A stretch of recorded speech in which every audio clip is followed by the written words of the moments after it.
You can let your children start late and it doesn't take 12 years, and all these things that I had learned from my own experience as a child and kind of trial and error as a homeschool mom. I just started sharing them, and I guess they resonated. So that's where we are today.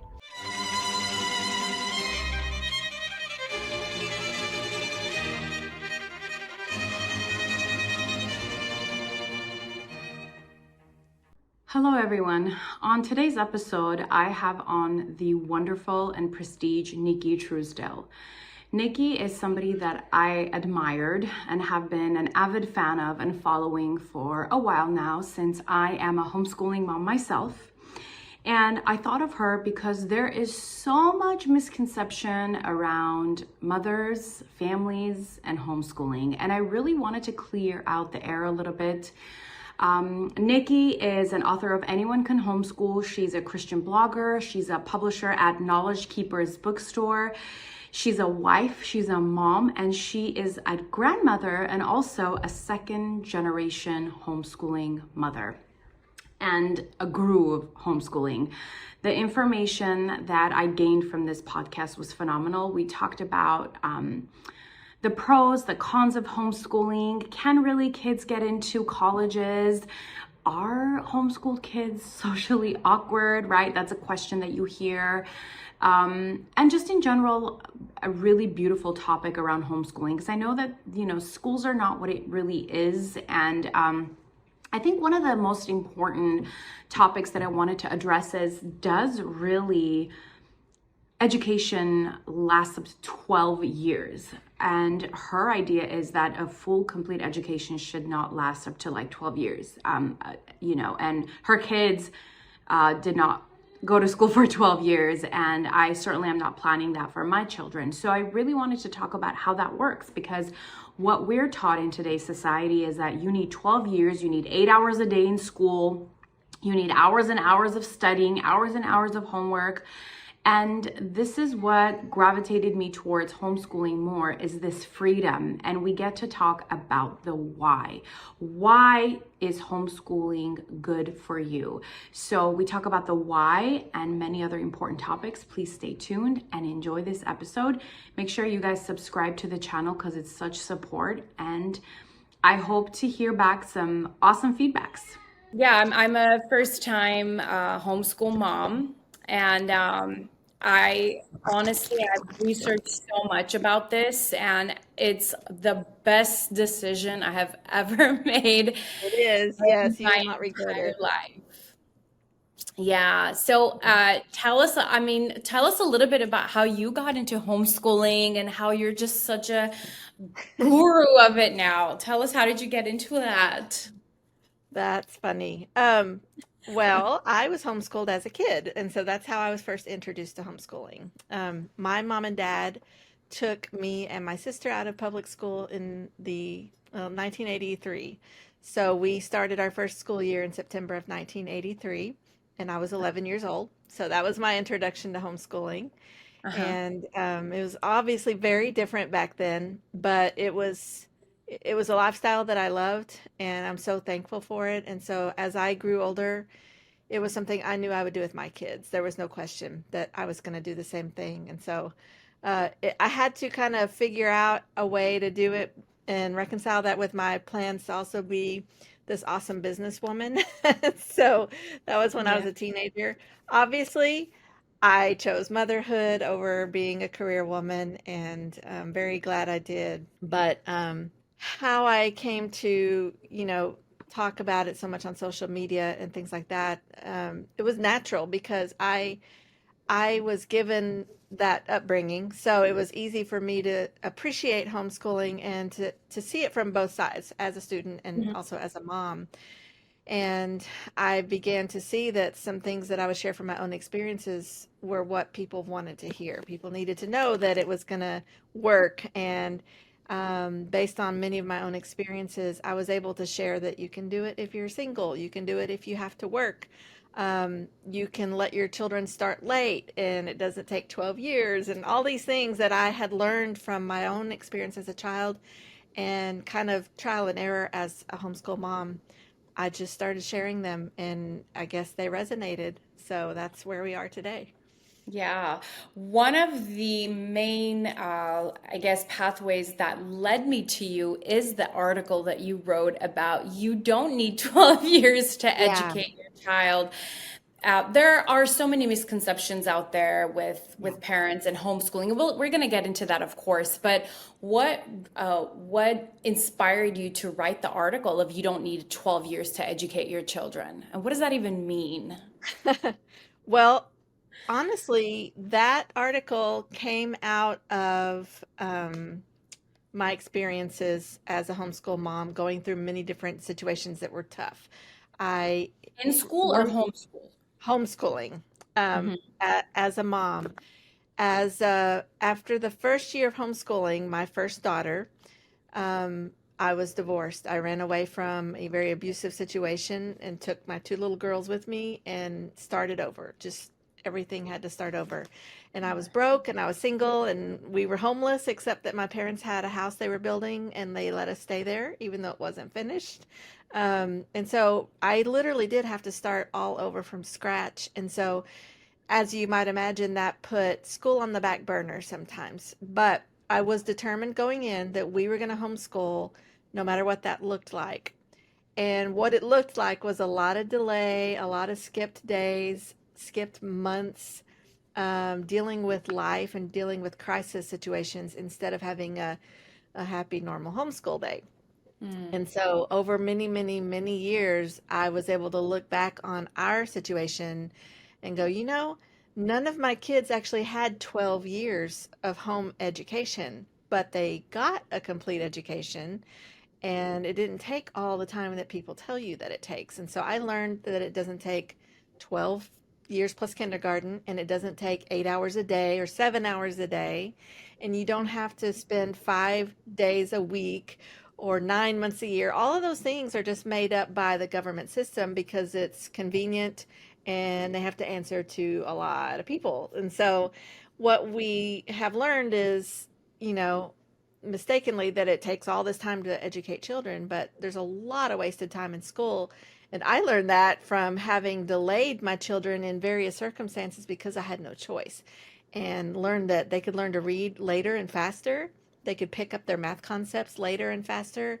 They could also graduate early and still get all of the education they needed. And so, really, that came through a lot of my own experiences, but also learning from others who had done this before me. And so I was trying to encourage people, especially who'd been in that situation. Maybe they were single parents or working parents, or maybe they had a child with special needs, or there's so many reasons why condensing the amount of time you spend is very helpful to know about. And so the more I shared, the more I thought I just need to put this all in one article and help people see that the current education system in America is not really the norm throughout history, and it's not really the most efficient way, and it's not the way we have to copy. And so that's where that blog post came from. And I've read it and I love it so much because I feel like, there's this whole thing about not, school's not for every kid. There's this thing Yeah, going around that not, education's not for every child, where I think like, yeah, maybe the controlled environment isn't so, but I think knowledge and education can be made so easily and so beautifully right. articulated in a way where every child connects with that. And it shouldn't take 12 years. So from your perspective as a professional, how long do you think a child needs to get an education versus the To full get a 12 complete years? education, I would honestly say about 8 full years. And Hmm. I didn't do a calendar of 8 years with my kids. But I would probably say 8, maybe 9 years of Hmm. just, very focused, intense schoolwork. And that gives you I agree. all the levels of math that you need to graduate high school. It gives you plenty of time to learn to read and to take your reading ability and apply it to all kinds of different books, but also to learn to write and write well and learn to communicate well, and to im- use all of that to learn science and history and critical thinking skills.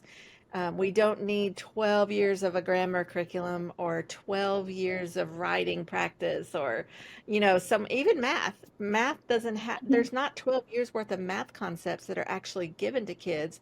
A lot of it is busy work and made up stuff that could be condensed into so much less time and still give them a really solid math foundation. And the same goes for science too. So, what we see in the school system is just a creation of the government system where the longer they keep the kids, the more tax dollars they can bring in, the more government grows, and the more they make the public think that they're providing a really necessary service when actually it's a whole lot of wasted time and unnecessary to take children's their childhood away for that long. Yes, I agree with you. I think also for the people who are considering homeschooling, I've met such amazing moms Hmm. um, that are homeschooling. And I think one of the advice they gave me is if you are a mom or a family that's considering homeschooling, it's important to think about your why. Why is it Absolutely. Yeah. important? So, can you guide us through this and why you think that why homeschooling or the why is important for families to consider? Yes, I mean, most people have a why. If they're even considering it, they already have a reason. And so I Yes. really recommend that parents flesh that out completely. Write it down, sit down with your spouse, even your kids, depending on their ages, and really work out why you even thought of this in the first place, because there is a reason. Everyone has one. They're all different. But it usually boils down to a few things like either the atmosphere at the school Mhm. or bullying, Mhm. learning problems, or maybe the kid is bored and not being challenged enough at school. It usually boils down to the actual academic education or the atmosphere. And a lot of all sorts of little problems are fit into those two categories. And so um, people are wanting to get out of the school system for a lot of reasons, and they need to write those reasons down. And I will tell you that if you start with one reason, your list is going to grow. Whether you Mhm. stay in public school or you pull the kids out and start homeschooling, your list is going to keep growing. And hey, I've been in the homeschool movement for 40 years, and my list hasn't stopped growing because I look at the world around me and I see all the things that I'm either already protecting my children from, or a new thing that pops up, and I think, "Woo, it's a good thing we are not at school." And so Mhm. it's important to write that down because when you start homeschooling, you're going to find out that it's not easy peasy. It's not all rainbows and unicorns every single day. But if you have a solid reason for why you started this, you go back to that as your reminder. And if the kids are arguing about doing their schoolwork, or everybody's tired and fussy, or you're not feeling it, that why is your pep talk. You can go back to that and go, okay, I remember my child was being bullied at school and was coming home crying every day, or they were not getting the special needs education that we were promised, or whatever it is. You need that reminder, and so you need to write it out and be familiar with why you started this, because you will ask yourself that sometimes. What am I doing? Why did I even decide to do this? Yeah, I think that's beautiful. And one thing I can self-reflect on is I was reading this article and it was a psychiatrist, very wise, and he was talking about how your child is literally with a stranger 8 hours a day. And Yeah. so they take on, if the, we'll be lucky if teachers have like good Christian morals and values, but that's really Yeah. not accepted anymore. It's very different. Hmm. So if Hmm. your child is with somebody who doesn't have the same values and morals as you do and your family portrays, you don't know what you're going to get. So that really scared me. And Yeah. so that was my why. Outside of, having freedom is one thing that I looked at as well, the why and safety, of course. But that was Yeah. one of the biggest things for me. Like, I don't know. And they're with the teacher more than they are with us. 40 hours a week, they're Yeah. with, And not just the strangers. teacher, but a lot of kids from a lot Mhm. of different homes with a lot of different upbringings. And these days, you also have to realize those kids, at least half of them, have unlimited internet access. So do. Those peers are definitely influencing kids at school, whether people want to believe that or not. It is absolutely real. You're so correct. Yes, and that's one of the biggest reasons why I gravitated towards homeschooling. So, Yeah. can we talk about some of the common misconceptions? I think you've probably heard this like a cajillion times, but socialization is one of them. Homeschool kids are weirdos. They don't know how to socialize. And so I think that I probably was one of those moms at a certain point in my life where I thought Yeah. of that because I really didn't know any better. But Yeah. now that I'm in this, I am finding out that, and from several podcasts that I've had with, you know, professionals that homeschool their kids, Hmm. that's such a gift that you can give to your child is Yeah. you educating them. And so, is this true? The common misconception of homeschool kids don't know how to socialize. Not at all. What I would say, I usually call that the S word. Since I was homeschooled starting in 1983, we've been hearing that same argument, and it's kind of laughable for me, and my kids are the same way. They just think people don't even know what they're talking about. So the first thing that I would say before I even argue with a list of all the things that we do, I would say for people to ask themselves, what do you mean by socialization? Do you mean talking to people one on one, making eye contact, playing games, being fair, being polite, talking to adults?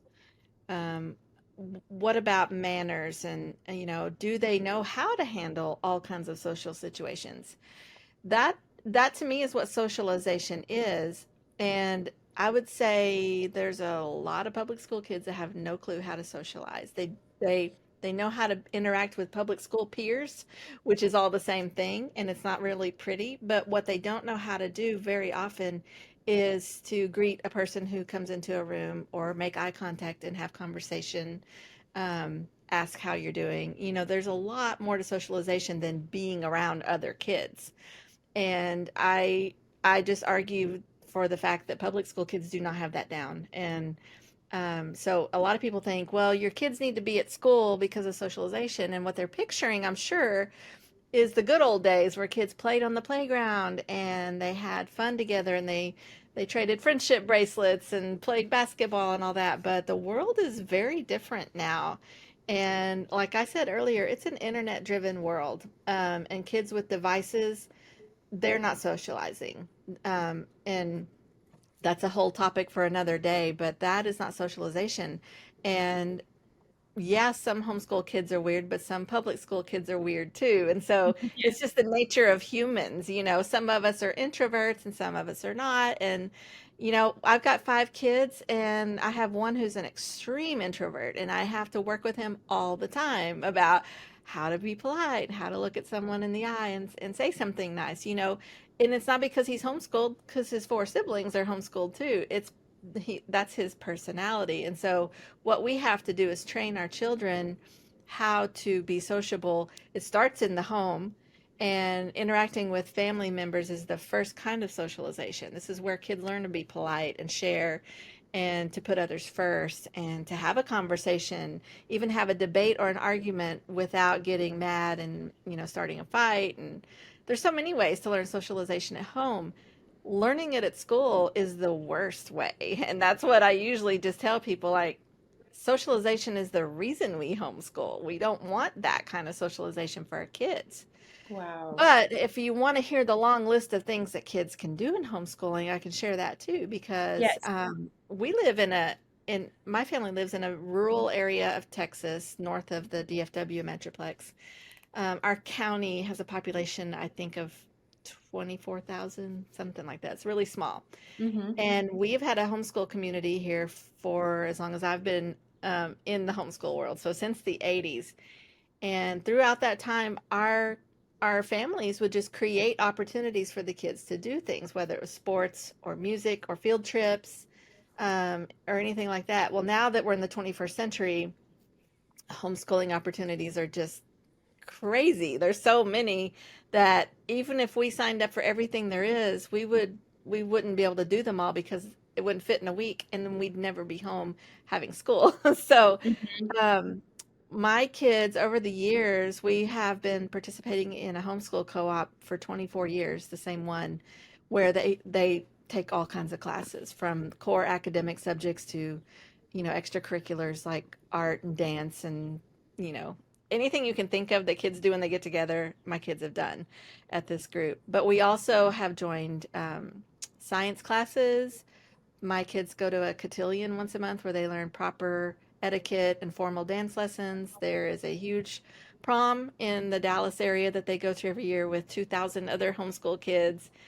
We have a sports association for kids that do volleyball and basketball, and they go to national tournaments. And so those are just a few of the things. There's a homeschool band that my kids have never joined, but the kids learn strings and play orchestra music.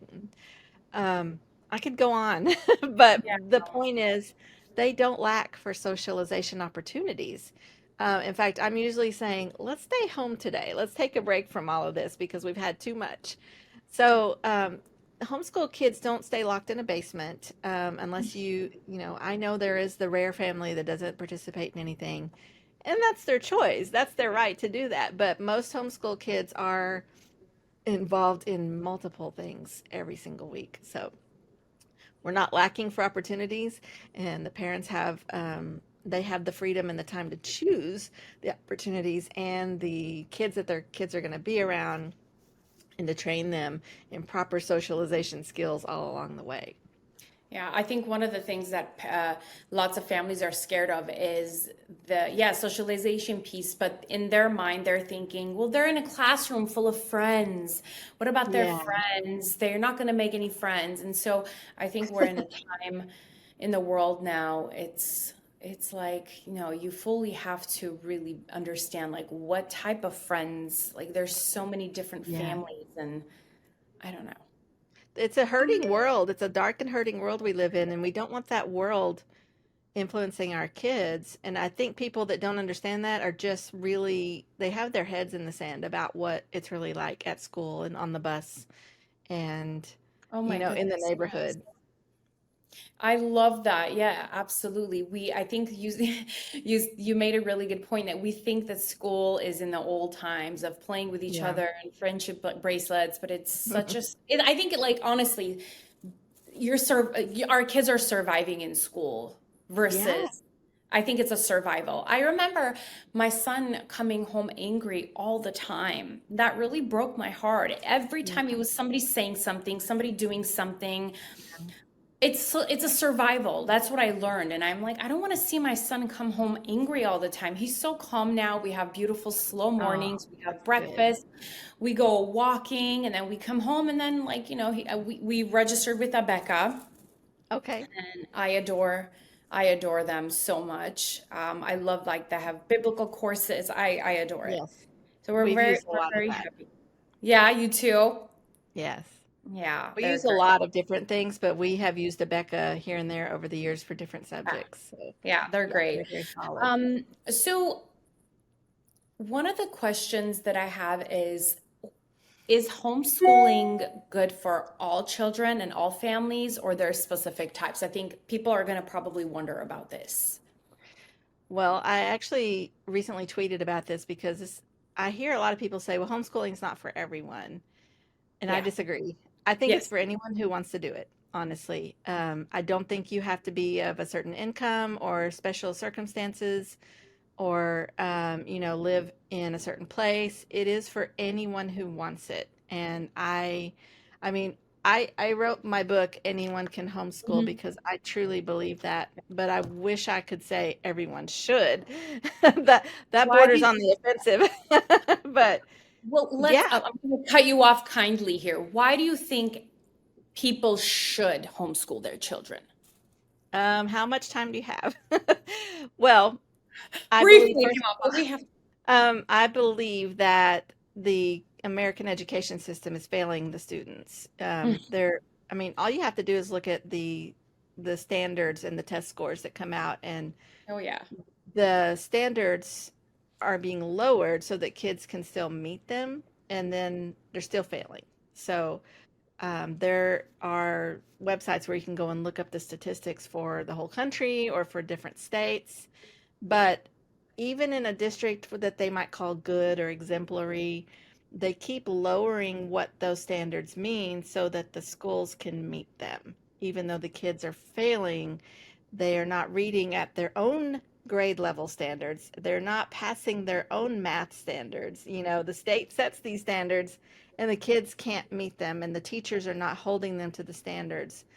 And so if they're going to school for an education and they're not getting the education, what are we even doing?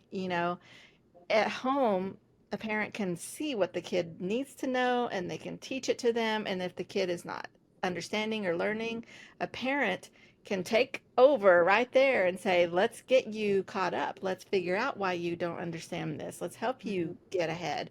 Whether they sit down and do a lesson over or get a tutor or join a class locally or whatever, when it's in the parents' hands, then the education has actually the opportunity to flourish. And again, like I said, it doesn't even take 12 years. So the education system is wasting our kids' lives and failing to actually educate them.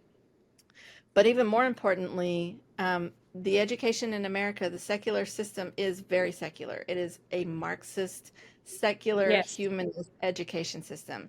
And as Christians, we are not told in scripture anywhere to let anyone else educate our children. In the scriptures, the only time it talks about raising children, it's to parents and grandparents. It's not tutors and counselors in the state or whoever at the time is the most popular teacher.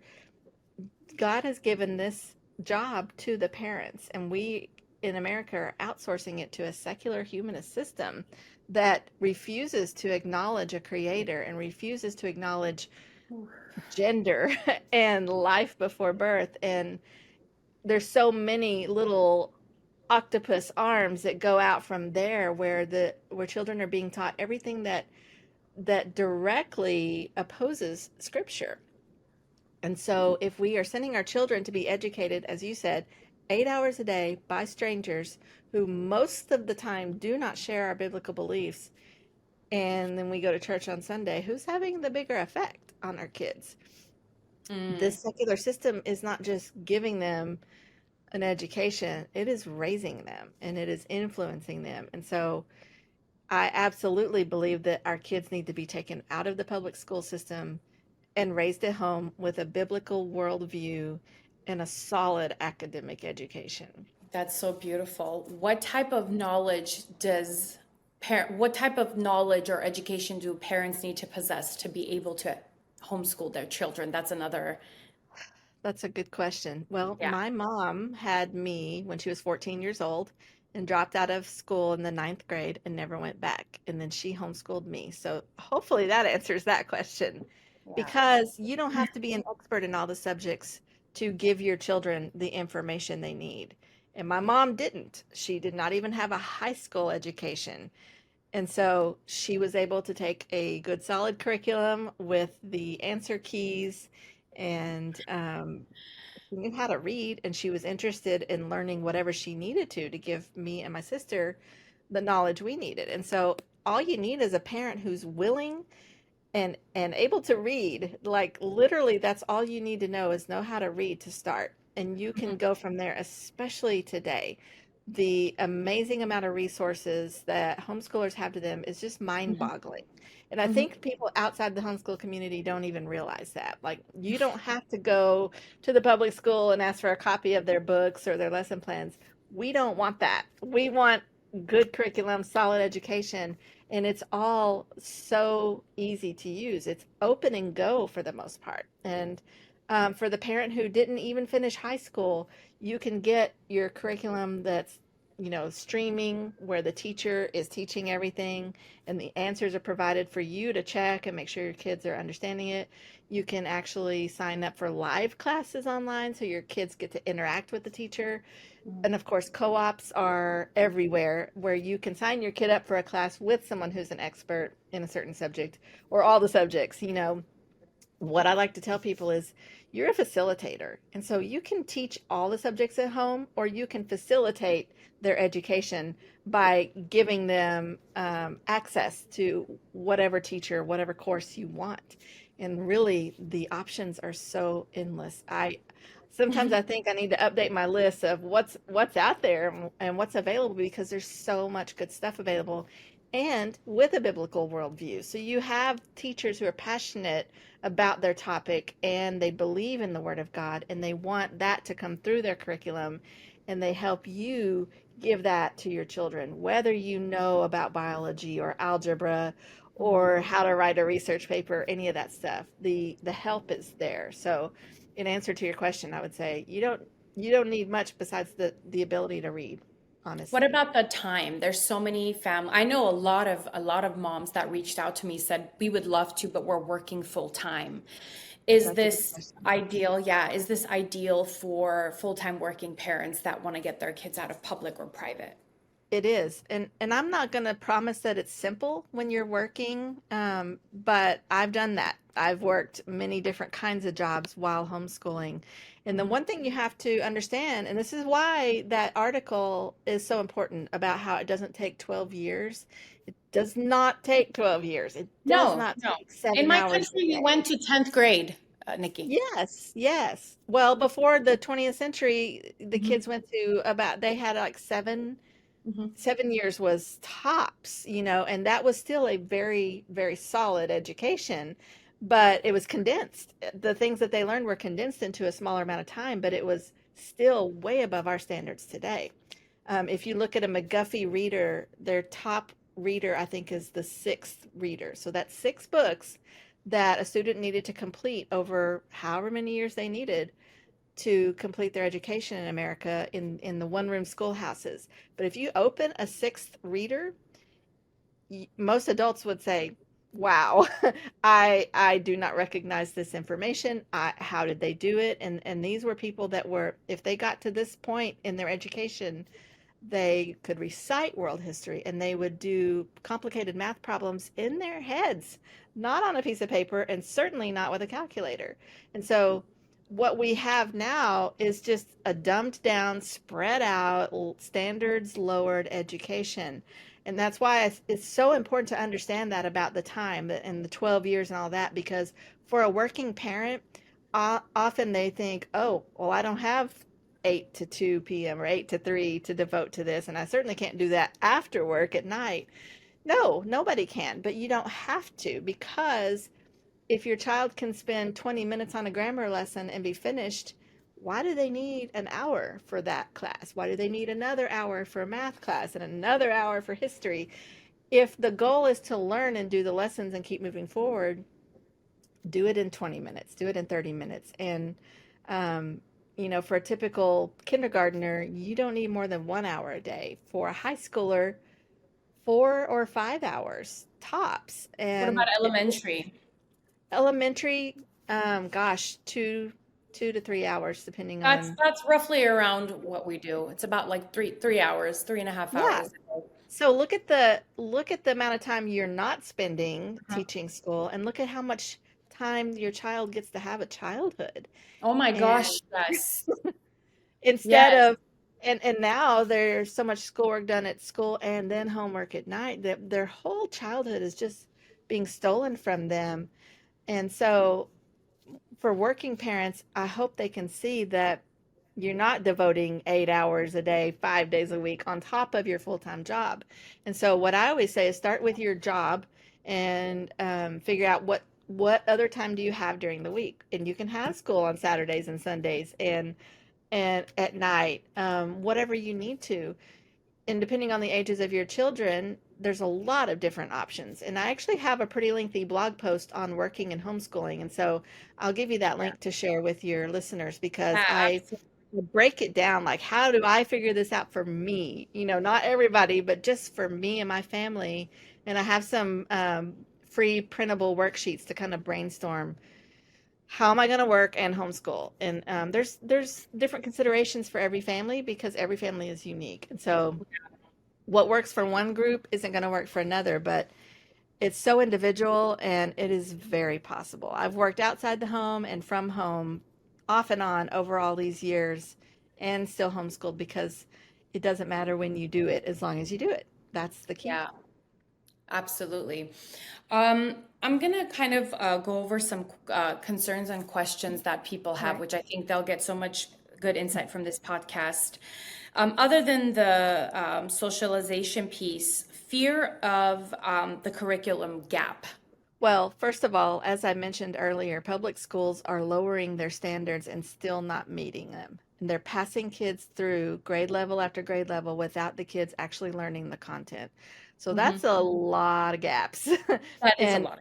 Yeah, if you I think about get this information straight from teachers. And if you ask a teacher, just ask a random teacher that you know, are you allowed to hold kids back? Are you allowed to fail them? Are you allowed to give them a failing grade?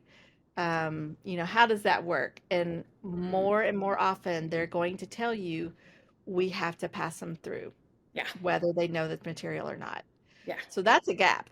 I mean, that's like a lifelong gap. If kids are it is not learning to read, or basic math concepts, like those are the two most important things, and they're yeah, not getting those. yeah, So homeschoolers don't need to fear, and because there's so many really amazing curriculum options available, just follow the curriculum, keep moving forward, but pay attention to your children. And if you see they're not getting something, you make that choice to go back and cover it again. And what's really awesome is you don't have to fail a whole grade or start a whole grade over. Just go back over a concept that they missed or they struggled with and say, we're going to work on this until you understand it. And so they may be flying through their math lessons, but phonics is hard or Mhm. writing assignment is hard. And so let the math keep flying while you slow down in the English or whatever combination of subjects that might come up. The Mhm. parent has this opportunity to have a very customized process for their kids. So there shouldn't be gaps if you are paying attention. You give Yeah, them the opportunity to go back and learn it and maybe find a game that helps reinforce the concept or find another way to approach it. Sometimes that's all they need is just a different way to look at something, whether it's that's a true. different book or maybe a hands-on activity. Yeah. But we have no need for gaps. And another thing that people think of with gaps is, well, you're supposed to learn all this, like supposed to, That's but who supposed made that to. up? Mhm. Ask yourself, is this really necessary just because some bureaucrat says it is? Now, Oh, there's a wow. lot that's very important in education, but you may come across something and think, yeah, I don't think that's important. But And Nikki, depending on kids your state, you articulate are. that. Have you noticed? My Yes. son, sorry to cut you off, but my son will articulate things like, why do we need this? And when he was in school, I don't know why I need this. Teach me life skills, mom. I don't need Yeah. this. And I was like, oh my God, this 10-year-old is so frustrated by this one subject or Yeah. this area and Well, genuinely it's a doesn't good need it. question. And you can answer them honestly. And sometimes my kids ask that and I'll say, "You know what? I've never used that information. Yeah. So if you want to skip it, I'll let you skip this concept." But then sometimes they ask me and I'll say, "This is actually very important and I do want you to learn it all." So Mm, you have that freedom. Now, obviously, in some states, maybe you have to submit to their standardized testing requirement for homeschooling. So know what's going to be expected on the test, and you can tell your kids, look, the state wants to test you for this. This is the law. I think it's silly, but we're going to follow the rules. You don't want to get arrested and you don't want to have your rights taken away, but it's good to have those conversations and help your kids to even see like, yeah, there's a lot of stuff in curriculum that's not necessary. And even in homeschool curriculum, you're going to come across things and go, I'm not going to worry about this one. Let's skip this chapter. And I mhm. do that. I do that very often, depending on the kid and the subject. So it's totally okay. And that's part of where condensing your time comes in is identifying stuff that's just a waste of time and giving your kids the opportunity to get a solid foundation in what's really important and skip the rest. And people will say, well, how do you know?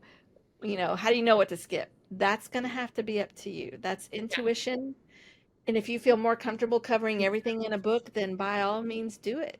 But yeah, if you feel bold in your decisions, I notice not everybody has that confidence to make the decision. But if you've got it, use it and be free.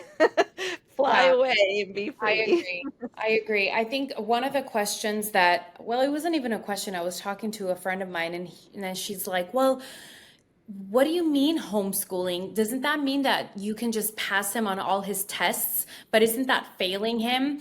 And so it's like, yeah, I'm sure like mothers are, I mean, you can technically do that, but you're hurting your kid. So why would you want to do that, right? You have to be like fully aware and conscious of what to teach your Yeah, child and what to pass, what not to pass. So that's an anxiety that I kind of want to let people know that you're in charge of that, you technically. are. But So I would argue, I get that question sometimes, and I would say that most people that choose homeschooling are choosing it because they want to give their kids a good education. And that's they have right. no intentions of skipping everything. That's They're right. not going to just give their kids a fake grade. That does happen sometimes, just like what happens in public school. But it's Yeah, very rare because most people that choose homeschooling are making a conscious decision about their child's education, and they're going to give their children the education, not just the final grade. You that's know, right. homeschoolers can't defend every other homeschooler for doing something that's dishonest, but that's not the majority of us. Yeah. What about the college perspective of it? Another common misconception. Well, what about college? How would they get into college? They do all the time. I can tell you that it's not any harder for a homeschooler than a public schooler because you still issue your child a transcript for high school, Yes. which is very easy. It's just basically a list of what they accomplished and what grade they achieved. And I also have an article on my website about how to do that, how to work on a transcript. And if you don't want to do that, there are services that will do it for you. Yeah. You just keep a record of what your kids have learned through their high school years. You need to know what was the course and what grade did they get. And then Yeah. it's easy to figure out how many credits they got. Yeah. Yeah. But I ordered a that's what you beautiful do. is like a planner book from Amazon. It's called Yeah. My Homeschooling Keeper or something like that. I have it in Yeah. my bedroom, but I just log in all the classes, like it's just so Mhm. it's like a record basically. Right. That's what you do. And then at the end of their high school, you put it into a form and you sign it and date it. And I Mhm. get mine notarized so that it is a legal document. Yes. And that's what colleges want to see. Now, a diploma is a nice, pretty certificate that you hand out at graduation, but mostly they want to see that transcript and they want to know what courses your child took. And for the most part, they're going to have your child take a test, whether it's the SATs or at a junior college level, they'll have their own tests. But um, anybody takes those tests, and homeschoolers are not only accepted at colleges, but they're often sought out more because different universities are starting to see that they are coming out with a better education and with the Yeah. ability to learn independently and Leadership to and have responsibility. independence. That's right.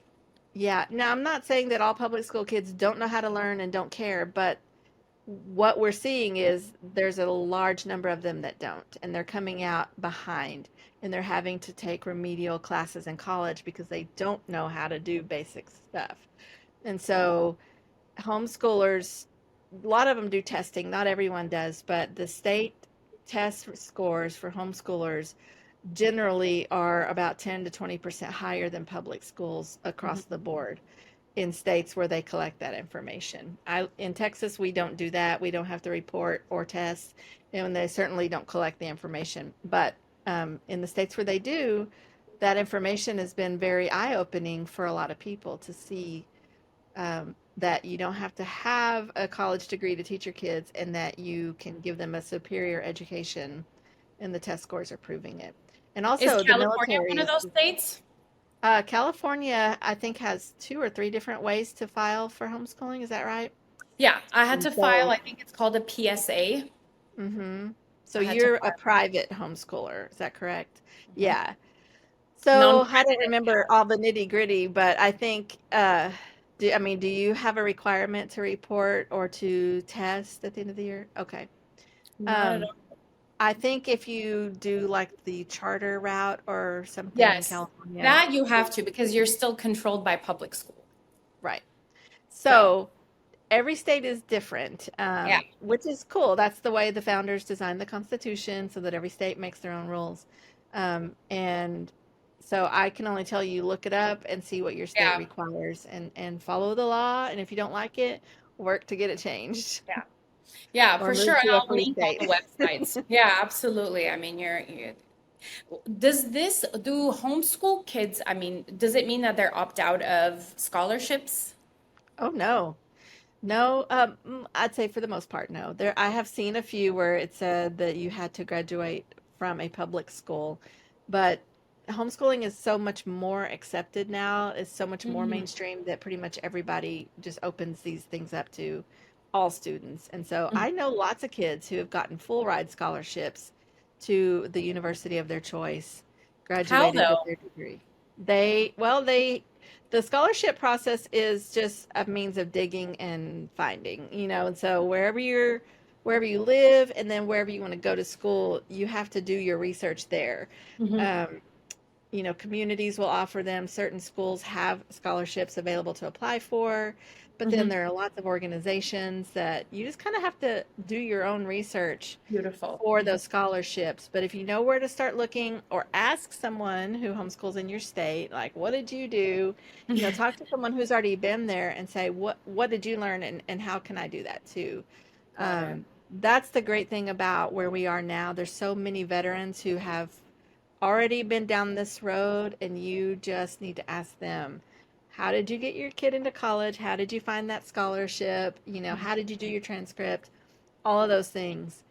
And it's important too, if you know that your child wants to go to college and maybe you know their degree field that Hmm. they want to go into and maybe which schools they're looking at, um, around ninth or 10th grade, go ahead and start communicating with those colleges and ask questions. Say, we are homeschooling.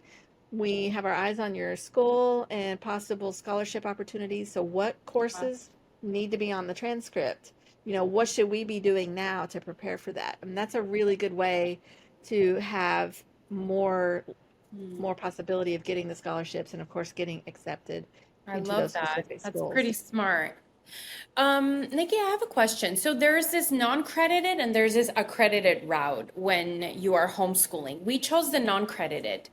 Mhm. Um, but can you kind of tell us the differences? Is this for different curriculums or all curriculums are the same Well, with this?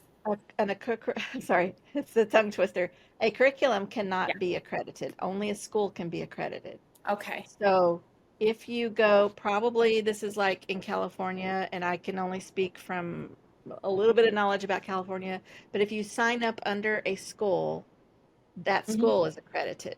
That's right. But if you are a private homeschooler, you cannot be accredited, and your Gotcha. curriculum can't be either. And that's across the country, and that's just how it is. So a lot of people think, oh, I need an accredited curriculum. There is no such thing. You would have to sign up under a school, an umbrella school, or join a charter or something like that to have accreditation. It's Mhm. basically school, public and private schools can be accredited, but a homeschooler and a homeschool curriculum cannot. Gotcha. But that Um, doesn't mean that they're any less wonderful. of course. And Yeah, I'm of definitely. the opinion that I don't need the state to approve my curriculum. So that doesn't matter to me at all. What about high school? Is it essential to be going in the accredited route when in high school? Because that's what I'm hearing, but I could No, be wrong. it's not. Okay. Um, no, I think people who live in states where that is an option will say you need to do this, but it's not. The important thing is that your child learns the content and can show some kind of mastery after the course is finished. Hmm. That's what's important. And as far as, if they want to go to college, they need to be able to get in by passing the exams that the college requires, That's whether right. it's their test or the SAT or ACT or whatever. Hmm. And so that's going to happen if the child commits themselves to learning the content. So if the curriculum, or let's say the school is accredited, that doesn't make the kids smarter. It doesn't make them learn better. It Mm. just is a nice little certificate or a pretty gold seal on a certificate, but it doesn't matter for the kid, that like it doesn't make them any smarter or more educated. Does that make sense? You make perfect sense. I have a list of questions, and I think one of the questions that I'm reading is a mom that just started, and I put like an ask me bar. Yeah. One of the questions is, how do you answer to people that are incredibly judgmental? Because I kind of asked her to explain a little bit deeper, and I had a conversation with her, and she said, when I say my kids are homeschooled, people naturally think it's because they're bad kids, they're in trouble. So how do you naturally, respond to that? Like, why are you homeschooling? I think a lot of moms, I have like four or Yeah. five of this, like they feel shamed, like they're shamed. Half the time they're I shamed. hate that. I know that Yeah, happens, and I am it so does. sorry that it happens. But this is a good reason to have your why written down, because your Mhm. why is yours. And um, number one, you don't have to explain yourself to people. Obviously, if it's your family, it's a little tougher, when your parents or the in-laws are the judgmental ones. My Yeah. parents were there many, many years ago, and it was tough, but they said, this is a conviction we have and we're going to do it. And it took many years, but all the grandparents were on board by a certain point. And that includes the ones that were public school teachers. So they have to see the fruit sometimes to really get it, and that's okay. But I would say, here's why we're doing this, and it's a conviction that we have, and it is for my child's best interest. And whether it's bullying or they were bored at school or whatever the reason is, you can calmly state that reason and don't worry if they agree with you. Don't worry if they suddenly get on board or don't, or if they just don't ever come around. I mean, there are people that will never come around. They will never see the benefit of it. That's okay. You don't need their approval. You just calmly tell your reasons why and smile and remember that you are doing what's best for your kid. And honestly, that's what you do with naysayers. Sometimes they They're might called show. naysayers. I haven't heard that Well, before. oh, Oh yeah. my God, that's so cute. Naysayers. I love that. Well, I think we do tend to want approval. We want Yeah. people to say, "You're doing a great job. Look at you." But when you homeschool, you're not always going to hear that. You're going to get people. It's because you're going upstream. You're going against the flow. Friday night football and the school spirit. All those things are part of American culture. And when you opt out of that, you're weird. It's very different. And so you gotta expect that people are going to feel judged. Even though they're judging you, a lot of times they're the ones that are feeling judged because you are making a very bold step that they haven't decided to do. And so a lot of times it's just they feel judged. But a lot of times people they just think you're crazy and they always will, and you can't do anything about that. So don't try. Yeah. Nikki, do you think that, well, first of all, when I was in school, we had the Pledge of Allegiance, and there was a different level of God and Christianity and Mhm. faith in schools. That was removed. But do you feel like schools can go back to what it was before?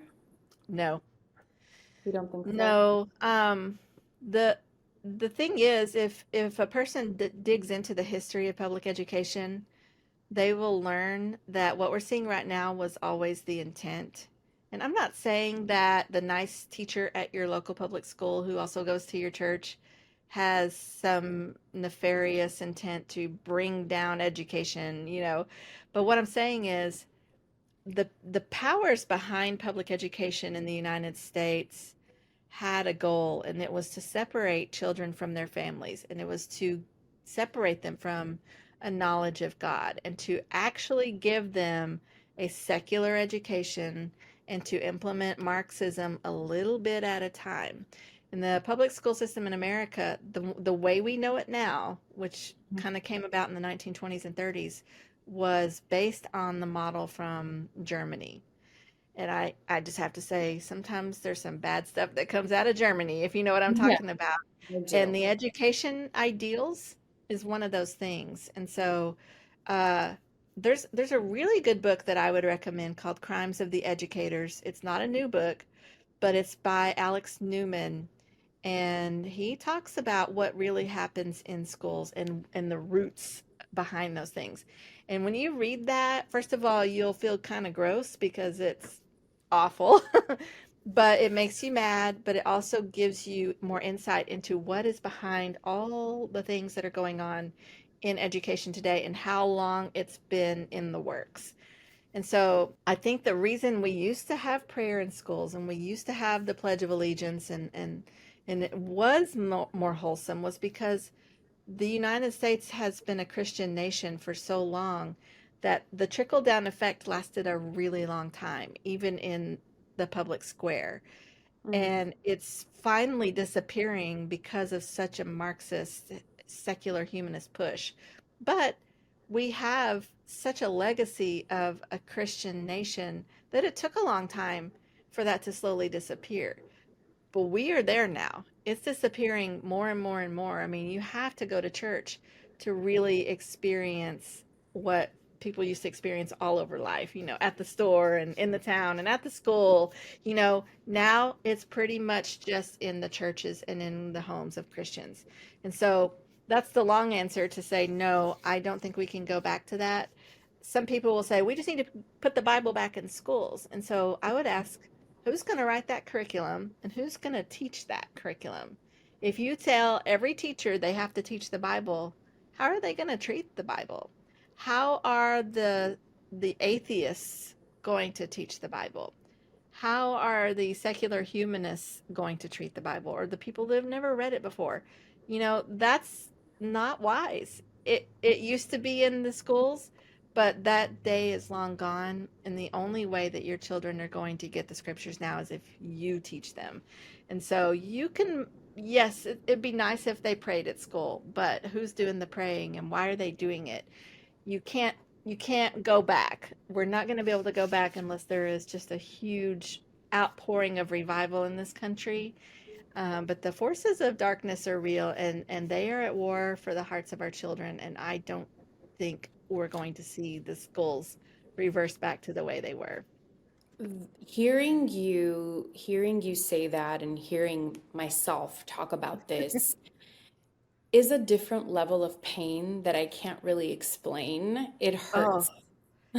it hurts, yes. Well, I think in the article that you contacted me about first about how it doesn't take 12 years to educate a child, I talk about this book, the New England Primer.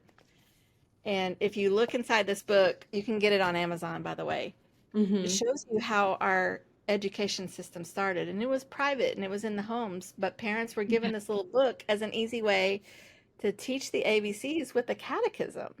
And so when you think that this is how generations were educated in this country, and then you look at how we are now, yeah, it's heartbreaking. It makes me sad for our country. Very sad. So I see, in a way, because of all the movement and the changes that are happening with the transgender movement, and we have Mhm. conservative parents that are like, no, no, not in our schools. Our children don't need Yeah. to read about this. They don't need to know about this. What hope can we give those parents? Because then we, myself, being a new homeschool mom, we're looked at as traitors. You left the school Yeah. system.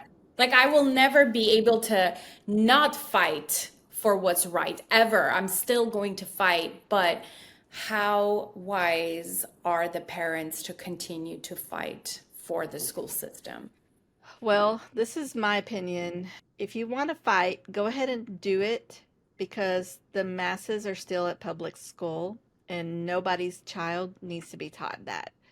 But in the meantime, go ahead and get your kids out anyway.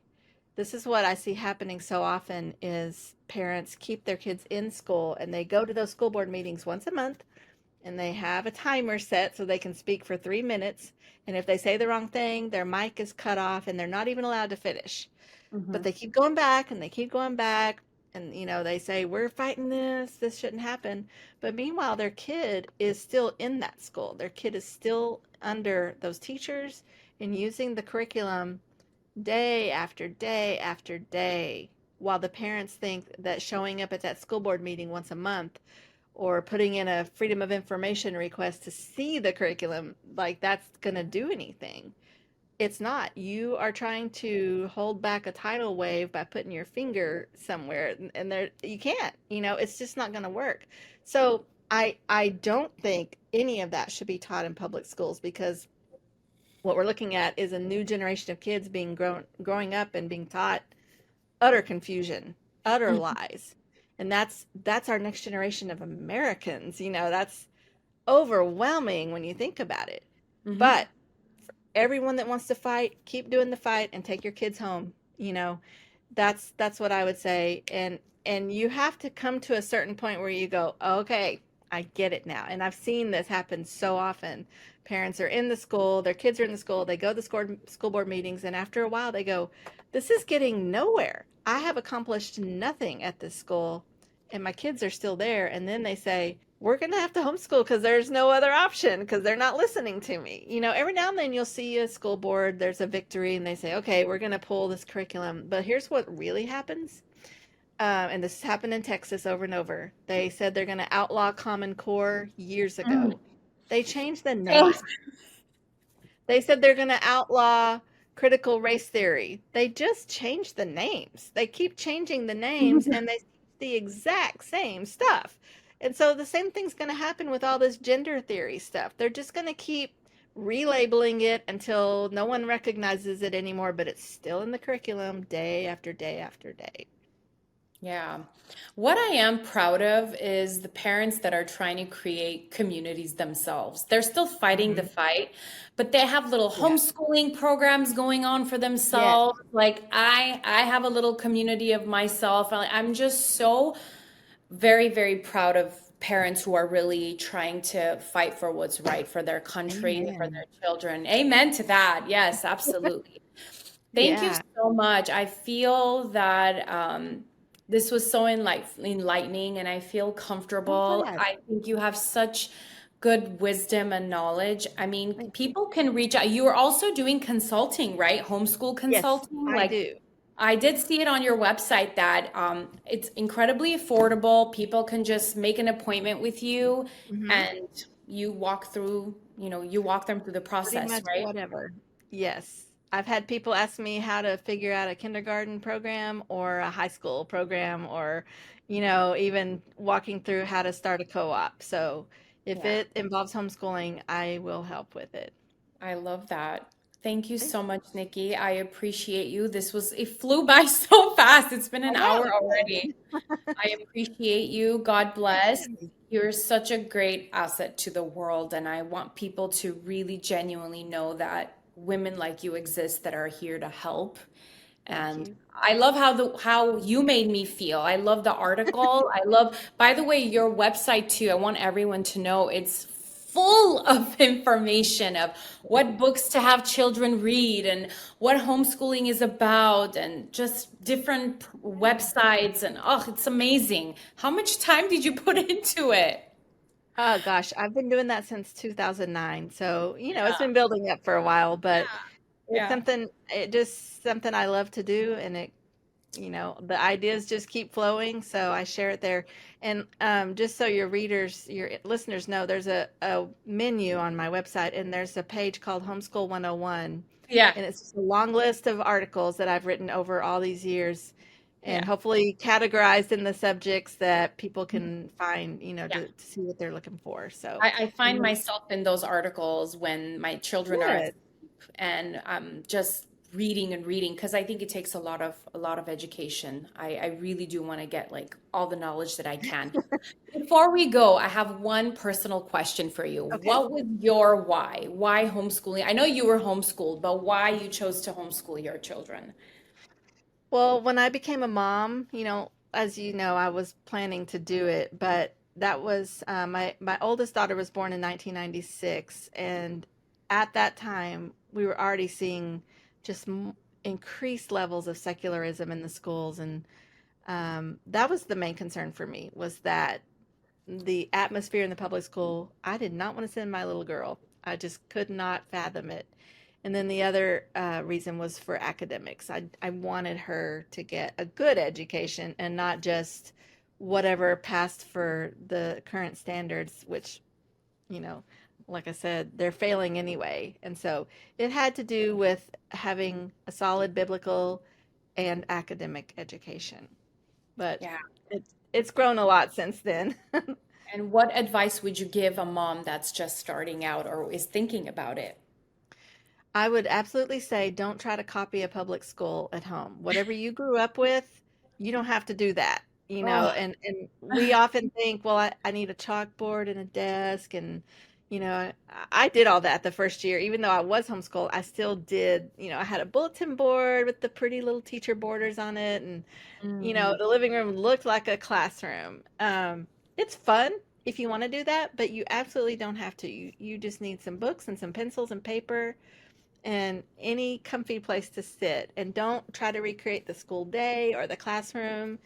Just this is what I say a lot to my readers. You are a family, you are not a school. So don't act like a school, act like a family. it's so hard because now we have to go back and unlearn, right? Yep, yep, they do. And I In fact, we I call think you that had deschooling you ourselves. yeah, I was gonna say you had something on your blog. I think it was unlearning. Is that what it was called? Deschooling, that's what it's called. Deschooling, yes. That's Yeah. one of the I think that's at the top of the list of my articles there because it's very common. Most people went to public school in America, so it's the only thing we know. And private school is very similar. So It is. even if you went to private school, it's the same thing. It's just more expensive, honestly. And so we have to unlearn those methods. Not that they're all bad, but you don't have to do that as a family. And honestly, it just puts a lot of stress on the parent to try to measure up to something that we don't need to measure up to anyway. And so I Yes. say that because I don't want families to get so stressed out that they give up and send their kids back to public school. Yeah. Just Yeah.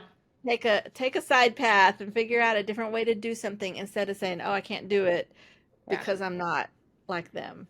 Well, that's the idea that our parents have in their mind. They think that when you're homeschooling, you have to follow the same program. Right. And that's why you get so overwhelmed and you're like, I work full time, I can't do it. But you have Right. so much freedom, like you are in charge now. You have so Exactly. much freedom to do whatever you want and teach however you want. Well, Thank the you. first two chapters of my book are all about that. Just Yes, it's called Rethinking School, and it helps you to understand it looks however you need it to look. So, exactly. And it's so helpful. Thank you so much, Nikki. God thank bless you, you. and I had a I'll good talk to you later. Okay, thank you. Bye.